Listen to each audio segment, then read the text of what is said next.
So last week we talked about the passage in Luke chapter 19 where Zacchaeus has been seeking out Jesus. And so I think that we did this last week, but if you went to Vacation Bible School when you were a kid, you know the song, right? Zacchaeus was what? And a wee little man was he, right? And so we talk about this story where Zacchaeus, who's a tax collector, is seeking out Jesus. And, the whole community hates Zacchaeus because he's a tax collector. And so he comes to Jesus, and Jesus says these words. He says the Son of Man, in verse 10, Son of Man came to seek and to save who? The lost, right? And so last week we talked about that one of our main goals as a church, one of my main goals as a Christian, is to help seek and to save those who are lost. And so over the years I've been able to pour into the lives of many people. I absolutely love it. In fact, I would say this, the rougher a person is, the better I like it, because it's like the bigger transformation, you see. So the more of a bad guy or a bad girl they are, it's the more transformation that you see in their life. And so it's powerful to see what God does. And so today I'm having Drew Fair to kind of help give his testimony and to talk about our journey. So it's kind of like our journey and what God has done in his life and in my life too through the whole thing. So let's get Drew on up here. Well, let's give him a round of applause.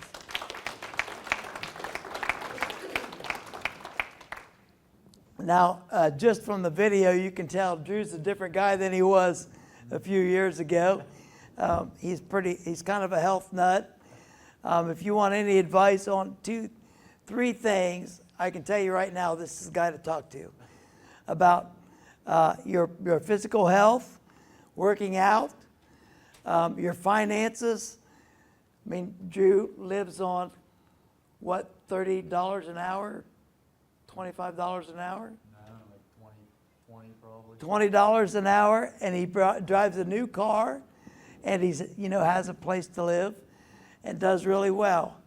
So he knows how to manage his money, and he can tell you what it is to be a follower of Jesus. I can tell you that. And so I wanted to kind of get a chance to share our story in full. We've talked about pieces of it over the last few years, but this kind of is the full story as much as we can tell it without somebody writing a book of the things that we've gone through together. And so I kind of wanted to start by just asking, what was the beginning of your life like? Well, due to drug use, I can't remember a whole lot of it. Yeah, that's true. My brain's still healing, right? Yeah. Nah, I'm just joking. Like up until about 9, I don't remember a whole lot, But I know when I was 9 years old, what happened was my parents split up, and my father, who I take care of now, he's to me he's my father, but he's not my biological father. He married my mother while she was pregnant with me to another guy. But he's always been my father, and he always will be. I love him like a father. Yeah. And they had broke up. They had got divorced.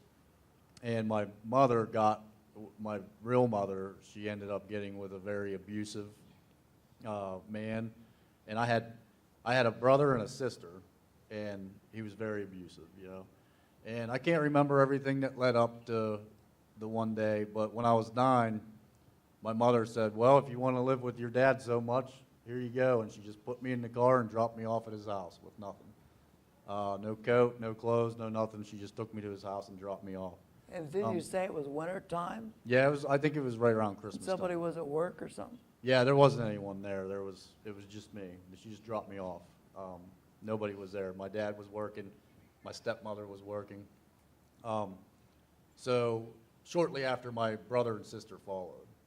So very quickly, and he married another woman that she had a kid already, and then they had a kid together.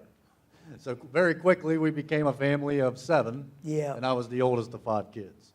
But my stepmother, I love her like a mother too. So Yeah. the 2 parents I have, I love them dearly, and they are my parents. To me, they're my parents. Yeah. And so when did you start using drugs? That's a senior. That was a senior. Was it when Picture, the yeah. family picture?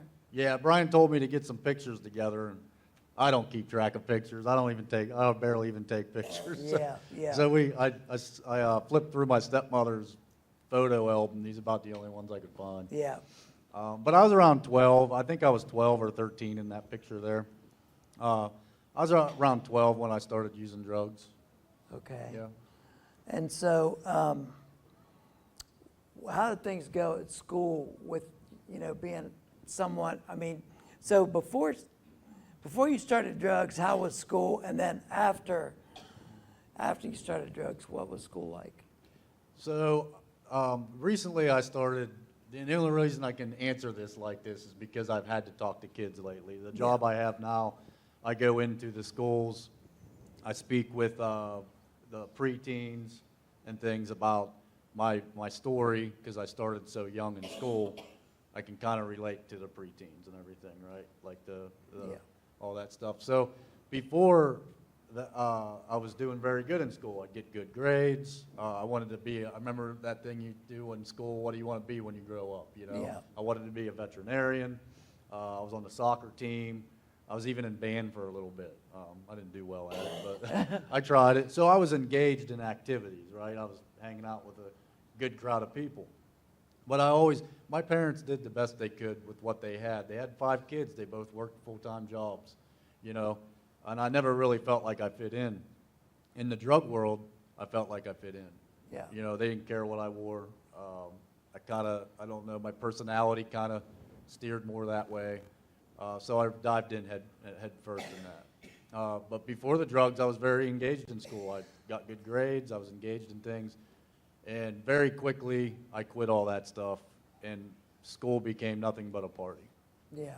I didn't care about my grades. In fact, I had to get my transcripts for the job I have now. And thank God I have a job that having a felony and bad grades is kind of good for the resume. Oh. You know what I mean? So, but it was all barely passing. Every single grade was a D, Yeah. So it very quickly got bad. School got pretty bad. Yeah. And so I know that partway through school, which this kind of cracks me up because I didn't know, I'm learning all this as I learn who Drew is. But that he didn't just go to high school, he went to trade school. So tell him what trade school you went to. Well, I went to a school called Lenape only because I was getting kicked out of the school I was in. So I couldn't go there no longer. And I ended up going to Lenape. And to me, school was nothing but a party, and I ended up taking cosmetology just because I wanted to. So be if you around. need your nails done. No. I'm not good at any of that. I just wanted to be around girls and do drugs. So he is a good hairstylist.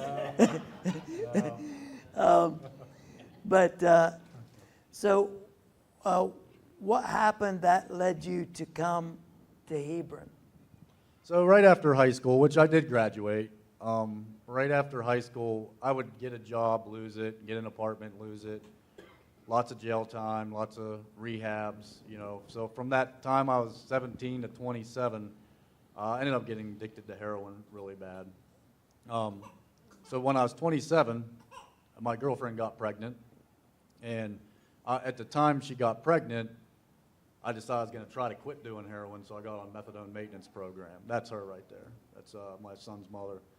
But after my son was born, about 3 months later, she died in a car accident. She had, I had been watching our son. She went out. I forget what she was doing, but she never came back. And then we found her a couple days later, and she was, she wrecked her car and had died. So now all of a sudden I'm a single father, heroin addict. Now I got a 3-month-old baby. So I had family in PA, and they were willing to help me, but I just couldn't get I could not get away from the drugs and the people. And actually, my real mother that I hadn't seen since I was 9, I maybe seen her a handful of times in between 9 and 27. She reached out to me. Somehow she had found out my situation and reached out and asked if I wanted help. So she came out here and got me and my son. And so how did that go? I mean, how did you get custody of your son? Well, when I moved out here, I had not met you yet. Right. In fact, I didn't meet you till close to a year later. Yeah. Or maybe 9 months later. But I got Andrew. I came out here. I moved in with my mother. Got Andrew enrolled in the insurance and everything. So he became a resident of Ohio. I had to go back to PA for a court hearing, and I believe it was for a drug charge, I think. So my mother took me back to PA for this court hearing, and my son stayed out here with my stepfather. And while I was back, I never made it to the court hearing. I had stole my mother's car and went on a drug bender. And I ended up getting in trouble for that, for stealing a car and doing all that. Yeah. So I ended up in jail for a little bit. Then I went to rehab, and after rehab, they were willing to work with me through the courts out here in Licking County to get my son back. So that's when I met you. Yeah. I moved back. I moved in with my grandfather, and then started the process of getting my kid back. And so that's where I was at the community center one day, and Drew just came in, and you could tell that, he was, I think you were probably pretty skinny at that point. Yeah. And so we just talked, and he said he was trying to get his son back, and I just thought, what a great opportunity to be the light of Christ, I had no idea what I was signing up for, the stuff that we've been through together, but I wanted to help. And so God just started forming our relationship, and it wasn't really a relationship right away.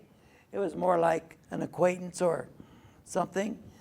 And so things went pretty well. He got his son, custody of his son again, and he actually made the paper because Licking County did a piece on him saying he was like one of the few fathers that was able to quickly get through all the steps and get his son back after all that he's been through. And so we were kind of celebrating that. It was a big deal. So he did pretty well. He was in an apartment. I remember it was an upstairs apartment, and I'd go visit him, or come over for a little while and visit him and Andrew. But then in 2014, things began to take a turn, and I remember, I don't know if you remember the day that I came up to see you, and you hadn't been acting right, and you hadn't been coming around as much. Because one of the things about Drew is he knew when he was doing wrong that he didn't want to be around us. And so he kind of stopped coming to church, because he was coming to the old church down the street. And it was great when he was there. And so I remember going up to the apartment and him being all skinny and being kind of strange. I didn't really know much about about drug abuse. And so I said, I think you're using. He said, no, I'm not. I'm not using. He got real defensive. And I know that usually if someone gets real defensive, that's a good sign they're trying to convince you of what's not true. And so it wasn't long after that things fell apart. So kind of talk about that. Well, the whole time I had Andrew, I had a lot of people helping me out and everything, but nothing really changed in my life. For one, I still had thoughts of suicide. I had deep-rooted anger issues, all kinds of stuff I never worked on. And I probably had no business getting my son back at the time I got him back, to be honest. I needed a lot more to work on. And at the time I was still rebellious and just wasn't a good person. I acted like I was a good person, but sometimes I had good intentions, but I just had I had a love for my son, and the only thing keeping me sober was the fear of losing. Yeah.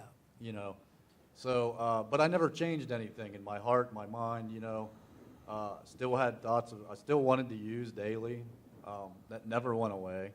I still had suicidal thoughts, which now I work with a suicide hotline and a crisis intervention line, so now I use my experience with suicide to help others going through it. Yeah.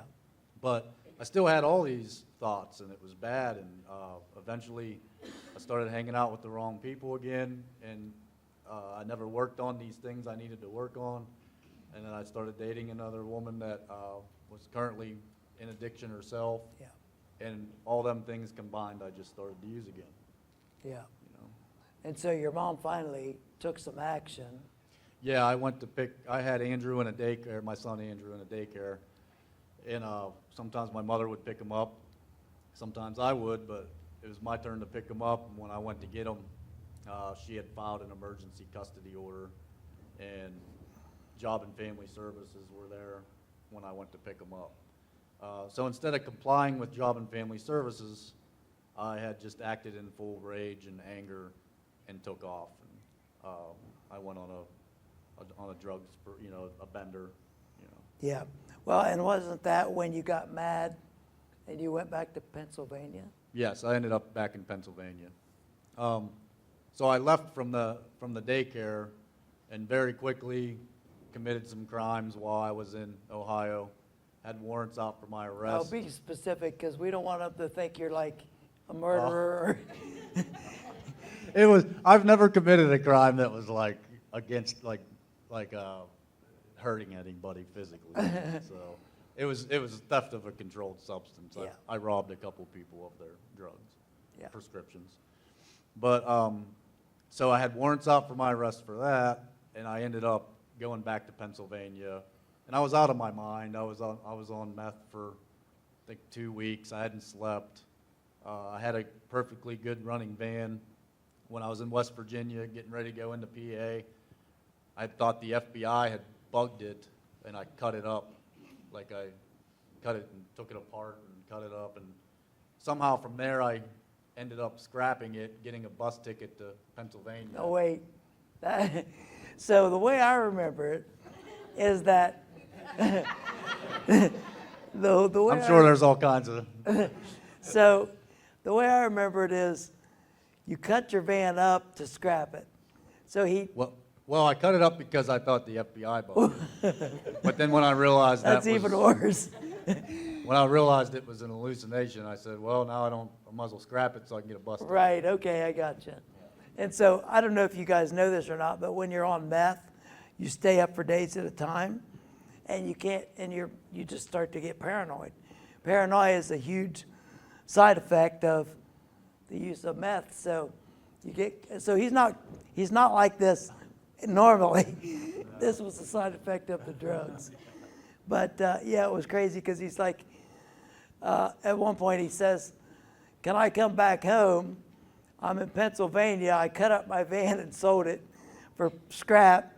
And I'm like, holy smoke, what if I get, what's been going on? And so he says, "I've got warrants out for my arrest. If I come home, will you help me turn myself in?"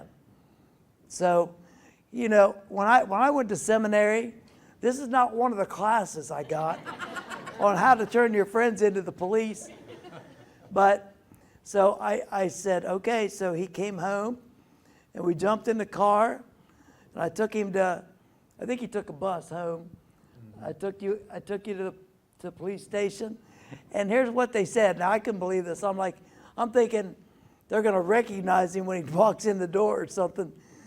Instead, I go up to the desk. I'm like, "Hey, I've got my friend Drew. He's turning himself in. There's warrants out for his arrest." They said, "Okay, sit in the lobby. We'll be with you in a few minutes." It was 45 minutes. I was like, "Drew, I'm getting tired of sitting here. Let's just go." So I think I actually left. Had to go somewhere, so I had to leave and leave Drew sitting there waiting on them to wait, to take him into custody. But it was crazy to kind of experience that. So after that, there was a whole lot of things that transpired. There was kind of a downward spiral. And so what kinds of things do you remember? Well, I spent some time in jail, and then I had to go to a halfway house. I can't remember how long I was in jail. And while I was in jail, I got letters from everybody in the church. You know, I got all kinds of letters. People visited me. I went to a halfway house. When I left the halfway house, I moved in with somebody from church. But very quickly, I got a job, and I fell right back into it. It was always anger and suicide and thoughts of, and just all these things I never worked on. Even in the halfway house, I would never work on these things. I just skated through it. I just wanted to get out so I could get high again, you know. Yeah. I never changed anything in my heart, you know. And I remember, so a couple big things I remember. I don't know what year this was, but I just remember somehow finding out that Drew was in the hospital, and he had decided to commit suicide. And so, tell him about what you did. Yeah, I had been living with somebody out here on 310. I can't remember who it was, but Oh, yeah. I had taken their pills. Oh, It was 2 bottles of Oxycontin and Xanax, and I had went out into the woods. I tossed my phone, took all the pills, and somehow I ended up in the hospital. I don't know how. I was in the middle of the woods. Somebody had found me, and then I ended up on a breathing tube. Like, I was gonna die. Yep. And then you ended up Yep. finding me in the hospital. Yep. Yeah. And it was crazy because there were several of us that went to the hospital at the same time. And I can just remember praying for him. Of course, he was out of it. He was on the vent. And then a few days later, he was back to doing pretty fine. I remember a time when he called me. He said, "Can you pick me up? I'm at Little Caesar's Pizza."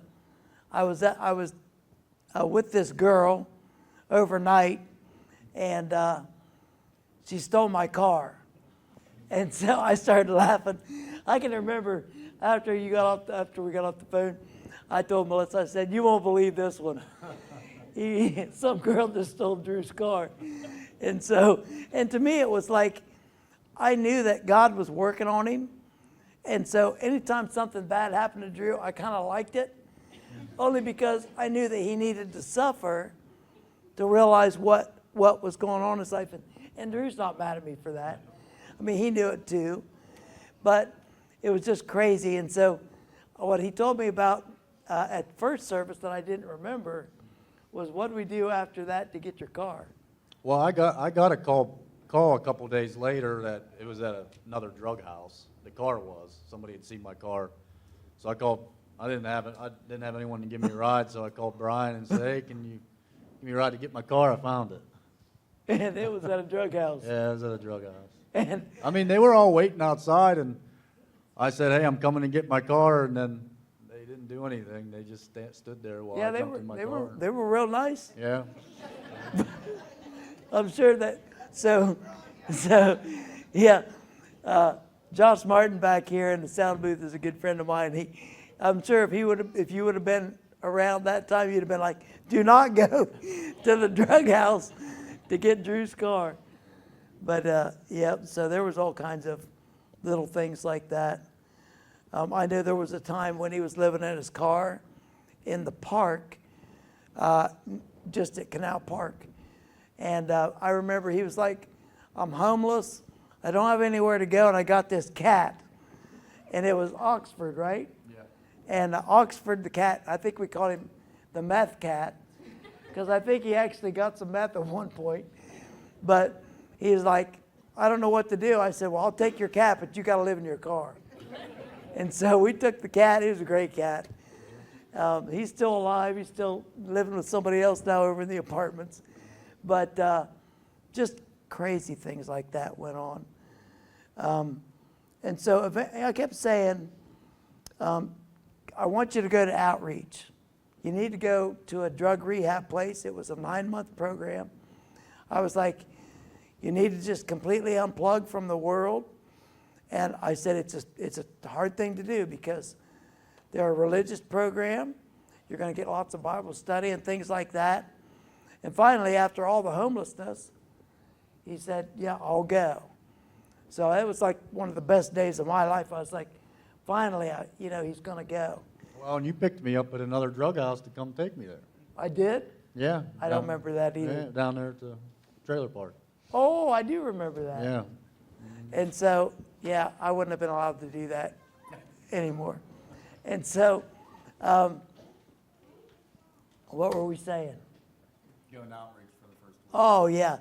So I took him to outreach, and he calls me a week later. He says, I don't think I want to be here anymore. They make me study the Bible every morning and every night.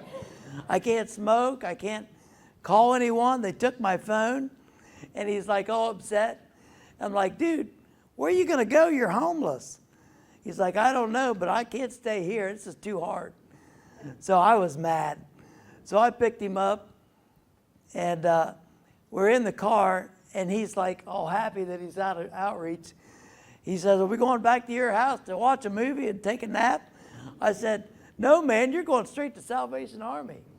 And so I took him to Salvation Army, and I remember it was a hot day, and they don't really let you stay there all day long. They make you go out and look for a job during the day, and they let you sleep there at night. So he was pretty much on his own. So I dropped him off to Salvation Army, kind of waved like, I hope it sucks, And so then what we did was I just prayed, God, make him so miserable that he wants to come back to outreach. And we prayed it here at this church. We prayed, God, make Drew so miserable. And so tell him what happened while you were... After I left, okay, yeah. After you left outreach. Well, when he dropped me off, I just went straight back to doing drugs again. And in a very short time, when he dropped me off, I had clothes, I had my glasses. Usually I wear glasses. I got contacts in now, but I got beat up, everything stolen or lost or just left somewhere.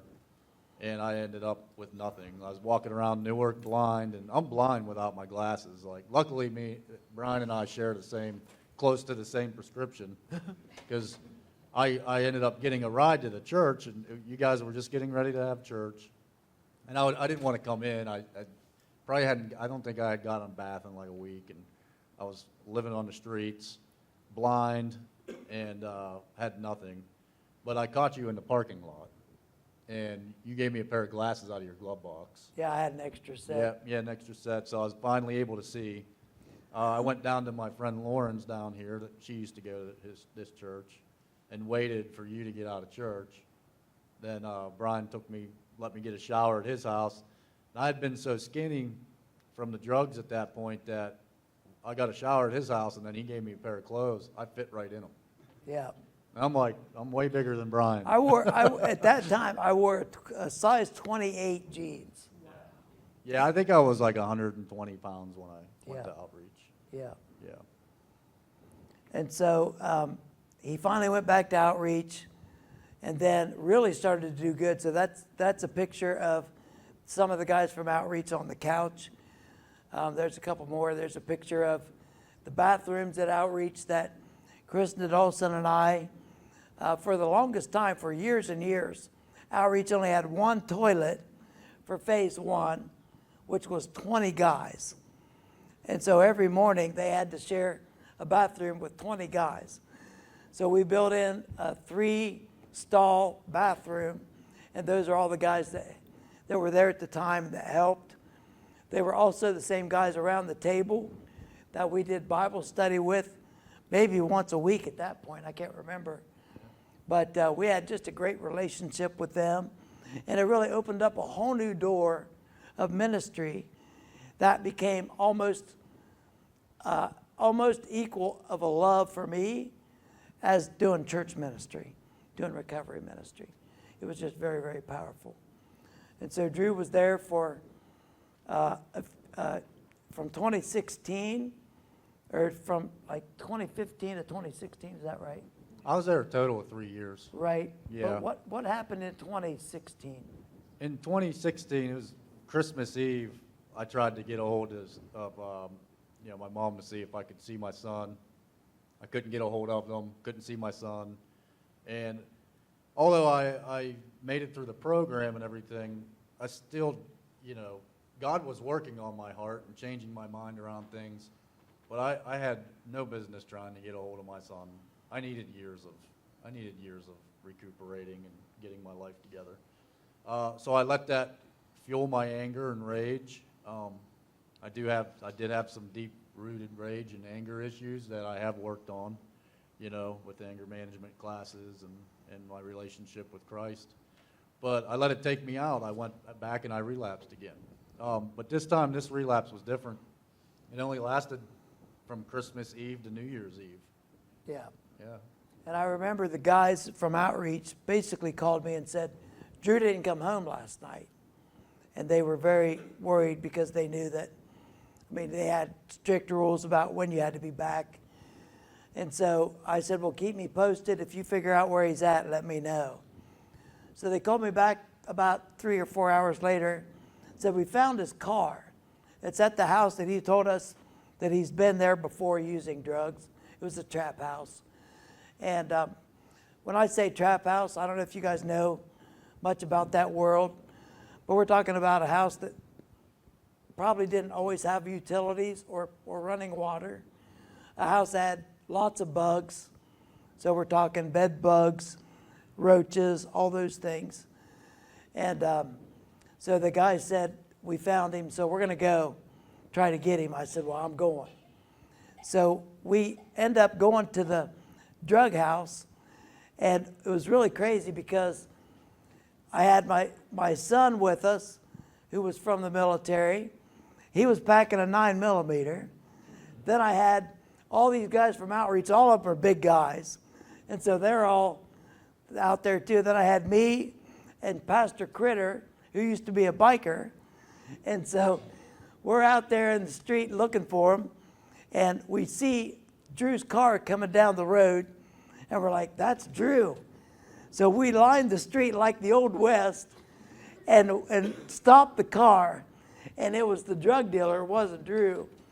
And so he rolled down the window. I said, we want to see Drew. And I said, I'm Pastor Brian, we want to see Drew. And he said, you I've heard of, you I know. The rest of you guys get away from my car. Because he was, you know, pretty paranoid too. And so Critter and I started getting in the back seat of the car with the drug dealer. And Critter's like, you can't go by yourself. I don't know where he's going. So then Critter got in the car with me. So here we are in the back seat of the drug dealer's car, well, Drew's car. And he takes us around the corner to the house. We get out, and I'll never forget, this guy just looked up at the upper story window where Drew was, and he just went like that. And I remember Drew came right down. His eyes were all glazed over. And so we kind of all gathered close around, not real close, but close enough.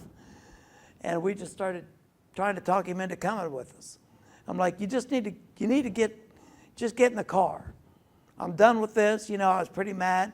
I was like, you've gotten so far in your life with this. Don't let it get ruined now. And so we need you to get in the car. And at one point, I almost said to the guys, grab him, let's go. I mean, I was just fed up. But Critter said, if he don't want to go, he's not going to go, and he's not going to do better if he goes by force. So we need to just cut him loose. And so we left, and I just prayed again, make him so miserable, Lord, that he wants to go home. And so tell him what happened then. Yeah, it was like a couple of days later. Well, it ended up being New Year's Eve, because that's my recovery day, 2016 New Year's Eve. Yeah. But I was getting ready to kill myself again. I went and got a needle that is real big from Tractor Supply. It was real big. It's for dogs. And I put enough methamphetamine in there that I thought it was going to end my life, you know. But this relapse had been different. Even though I wanted to do that, something in me didn't want to either. Yeah. You know, so I had this knowledge from being at Outreach for 9 months, and I mean, even the guys at the trap house was like, man, will you quit preaching? Yeah. Because I was talking about God and sharing the NF Christian rapper music instead of putting on Eminem. Like I was different. Yeah. But right when I was getting ready to do the drugs to end it right there, just this overwhelming thought came over to call Pastor Brian. This isn't what I want. This isn't what I want. Yeah. And I felt like I couldn't get out of the house the day before, and my car wouldn't start the day before. And I ended up barreling right through the door of the house. I dropped everything on the floor that I was using. I got in my car, it started right up, and I drove to the church. Yeah. Yeah. You know? And I can remember him calling on his way saying, I just made it out of the house. Can I come meet you at the church? So Krista Dawson and I met him here at the church. And this is the picture. I took my right hand and held the phone way out and snapped the picture because I thought, this is one of the most monumental moments in the life of his journey. And so we prayed for Drew, took his keys, left his car here, took him back to outreach, and then he was there for probably another two or 3 years. Yeah, it was like 2 years until I moved in with you. Yeah. Yeah. And so he did really good. When he moved in with us, we knew that he was safe to move in with. And actually, he was one of the best roommates we ever had. Probably better than some of our kids. I love our kids, but this guy is clean as a whistle. He don't make a mess. He helps with the trash and the dishes. He's nice to have around. So, but anytime that he comes back from Pennsylvania, where he's been taking care of his dad, he always stays with us, and it's just like another family member. It's great. I think Drew and I will always have a bond that is very special. In fact, I make jokes that when he gets done with all his family stuff, I already am determined, and I think he is too, to come back home to here so that we can do ministry together. Before he left, he was doing ministry for us with the kids, and so we've got a couple pictures. So that was his Sunday school class that he was leading before he had to be in Pennsylvania. Here's a tug of war video.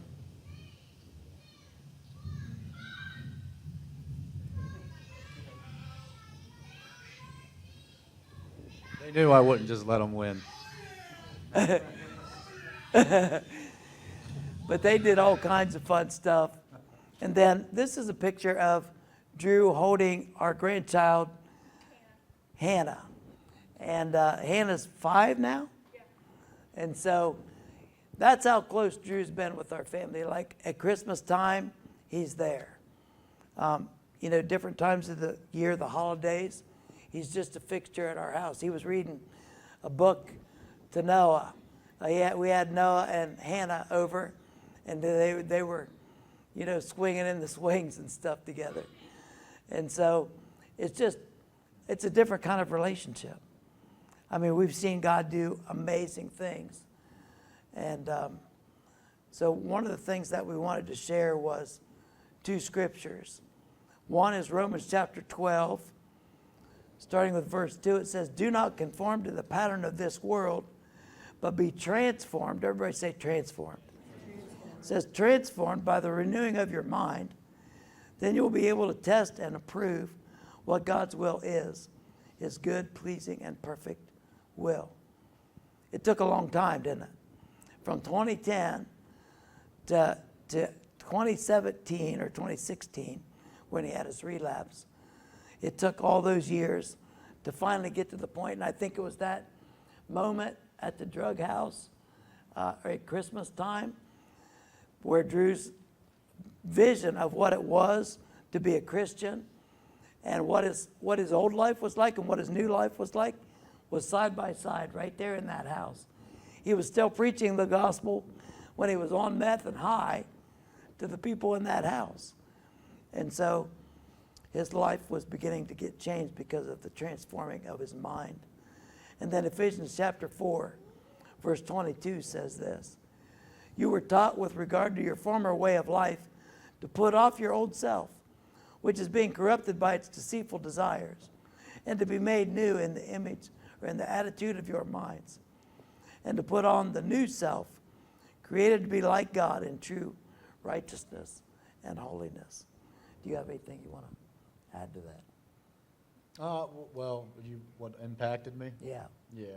Yeah, I would say what impacted me the most was, one of the things was applying the scripture to my life and actually having like a spiritual experience with God. That's really what changed my life. Yeah.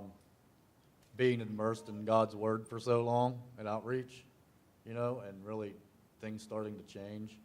The way I view the world and the way my heart has changed around people in general. I'm no longer a tornado ripping and roaring in and out of people's lives, destroying everything, because that's really what I was.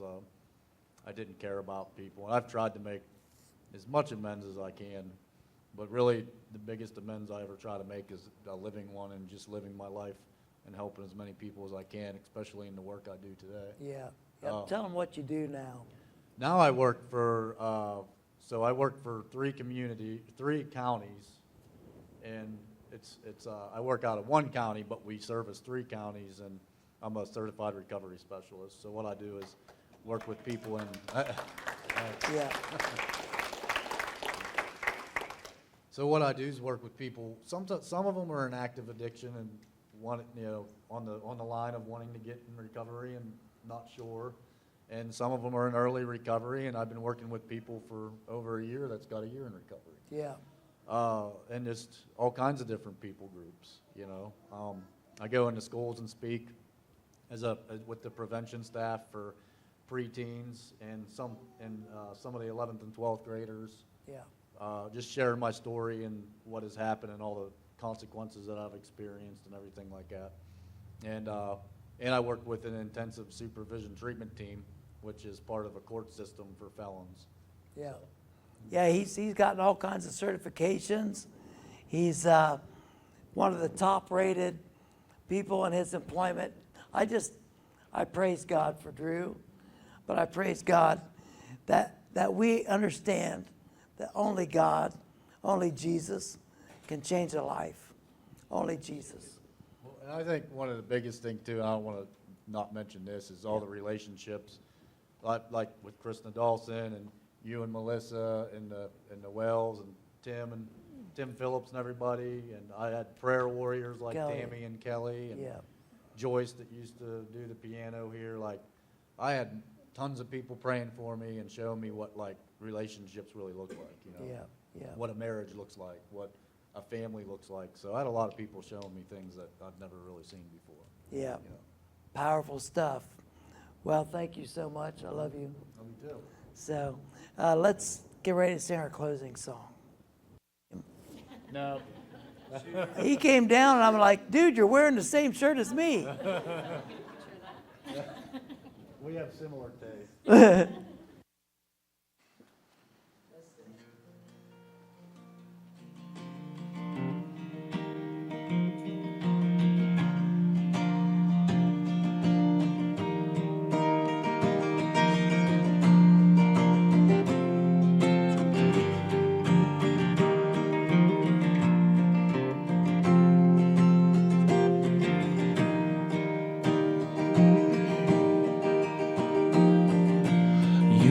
God created by human hands.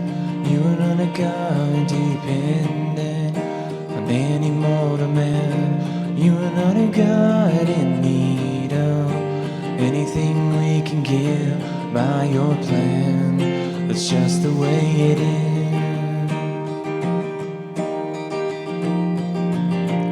You are not a God created by human hands.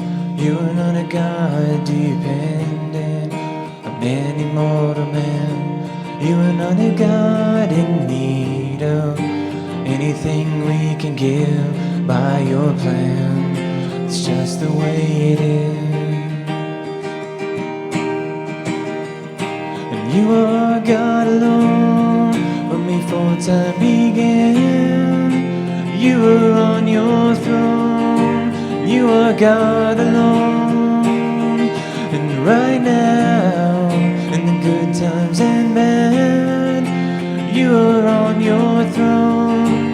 You are God alone. You're the only God whose power none can contend. You're the only God whose name praise will never end. You're the only God who's worthy of everything we can give. You are God, it's just the way it is. And you are God alone from before time began. You were on your throne. You are God alone. And right now, in the good times and bad, you are on your throne. You are God alone. You're unchangeable, unshakable, unstoppable. That's what you are. Unchangeable, unshakable, unstoppable. That's what you are. You are God alone from before time began. You were on your throne. You are God alone. And right now, in the good times and bad, you are on your throne. You are God alone. You are God alone. You are God alone.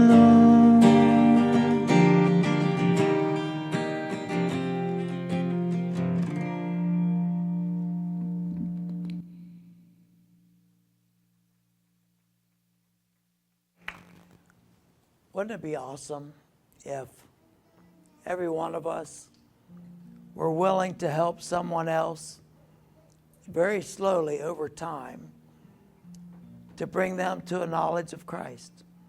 And you might start over a bunch. In other words, there might be people that you start the journey with and they don't follow through. In fact, I would say that of all the people that I've ministered to over the last almost 30 years of ministry, there have been just a very few that I was able to be in a relationship with throughout the whole journey and see their lives transformed. Most drop out, but we have to keep trying. And so who is it in your life that may be ripe for transformation? Who is it that you know that may be ready to see God work in their life, and they just need you to come alongside them and be in relationship with them? Not give them everything they want or everything they need, but in the midst of their struggle, to be a constant relationship to them. Let's pray. Father God, I just pray that you would help us to be willing vessels. The Lord, if all of us were willing to just love people that are in trouble, that are struggling, that are broken, that over the years, there may be a few that their lives get turned around. So God, we thank you for Drew. We thank you that you give us opportunities to show your love to those that are hurting. We ask all these things in the name of Christ. And everybody said, Amen. Have a great week. See you next Sunday.